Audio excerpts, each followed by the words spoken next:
So I studied A-level geography, psychology and economics, and I came straight from sixth form into my project management apprenticeship. This is actually my third apprenticeship. So the apprenticeships I had before were in business administration, and then I made the jump across to technology, which is what I'm in now. I chose this scheme because it was a good way to get a Bachelor of Science in IT, whereas I didn't have any STEM A-levels when I left school, and I didn't need any STEM A-levels for this degree, which is technology and digital solutions.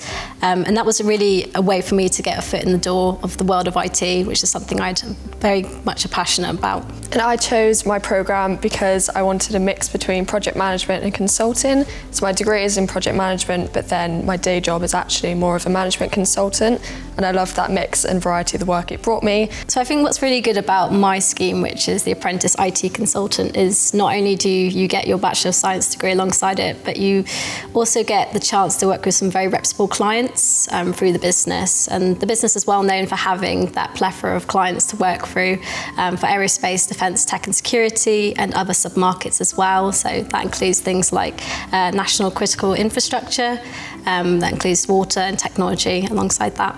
So right from when you join the business, there is endless support. You have line managers, you have other apprentices, graduates and other early career professionals. Most likely when you join, you'll be part of the Early Careers Forum, which is a forum for all early careers professionals to join and network and work together, collaborate, etc. And the Early Careers Forum also gives you the opportunity to grow on some skills, such as like confidence building, team networking as well. And it really is a great opportunity to join if you choose to do so. The business has such a caring culture in that it has many ED&I groups. I myself am part of one called Equilibrium, which is the LGBTQ plus network for employees. And I'm part of the Empower Network, which is to empower women throughout the business. So all of these are very welcome groups as well. So it doesn't matter if you are an ally or maybe part of that particular group, you'll be welcomed in whichever group you decide to join. I think as early career professionals, we have a purpose to bring diversity of thought and new perspectives into the business, especially with Gen Z.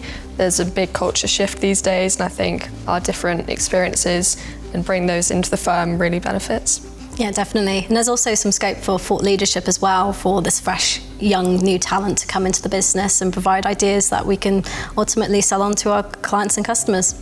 So my first client project was actually a net zero project for a government client, and this is something that really inspired me because I felt like I was actually making a tangible difference to society. And I think along with a lot of our work, you can see impact and real life impact you're making for the government or for our clients, and that's something that I'm really proud of. Yeah, and I say one thing I'm proud of is doing the Instagram takeover for the Early Careers Network and sort of showing out there to say young people or career changers that there's options for them like apprenticeships or graduate schemes or year in industry placements, and I hope to inspire lots of people out there as well.